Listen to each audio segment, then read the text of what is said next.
I felt heartbroken. Terrified. Completely gutting. Cross. Devastated.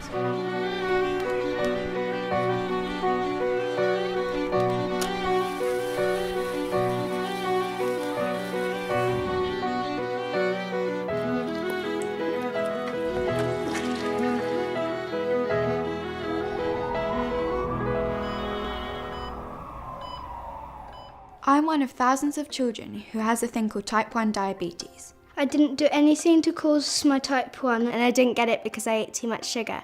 It doesn't mean I'm different. And I can still do everything that other kids do. It just means my body isn't making something called insulin, Which I need to keep me alive. So I have to either take insulin injections or attach myself to an insulin pump. I have to prick my finger to check my blood glucose. To make sure it's at the right level. Because if it's too high or too low, I get really poorly. It's important to know the symptoms of type 1 diabetes because it can be so subtle and then all of a sudden it becomes critical. We had misdiagnosis after misdiagnosis. The doctor didn't know what it was, possibly glandular fever. They sent me away with antibiotics 3 times. If I'd have known the symptoms and I'd have known about all of their symptoms together, I would have taken her to the doctors much, much quicker. A normal kid would be drinking a couple of drinks in the afternoon, he'd be drinking a couple an hour.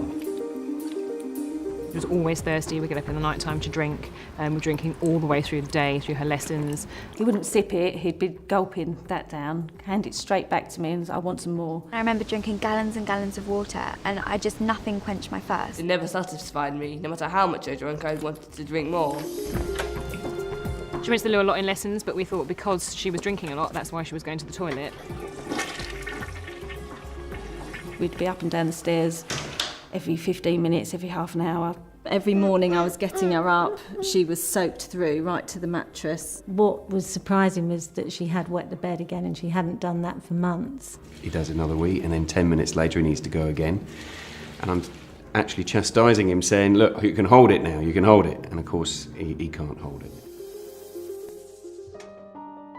They put me on the scales one day and I'd lost like 2 stone. His shorts were falling to the ground. We had to tighten them up with a belt. He'd only just turned 3 and he was sort of back into sort of 18 to 24-month clothes. At the end, he was losing £1 a day. He'd always had a bit of weight on him, a bit of meat on him. And all of a sudden he'd lost all this, and we put it down to growing. She was exhausted all of the time. She was sleeping lots, so about 20 hours a day. And then even after she'd got up, having something to eat and wanting to go back to bed. You can sleep or relax, but you've never actually rested. My legs felt like lead, and as much as I slept, I'd wake up and I'd be so tired.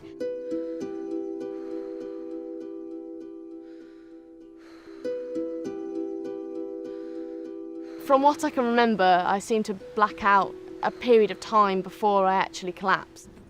It's really important to know about the symptoms of type 1 diabetes because otherwise you could end up, well, dead. This can very fast become a real serious illness. He was really sick. They did say if we'd got on that plane that day, he would have died. The hospital said Michael was about 24 hours away from being very critically ill. Most children his age are normally in intensive care when they come in because not many people recognise the symptoms.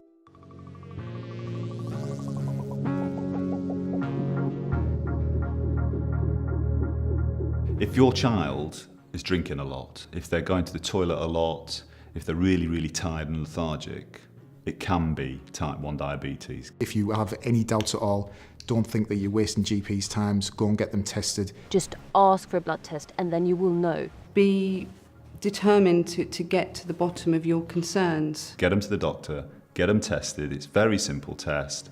If you don't, it could be very dangerous for them.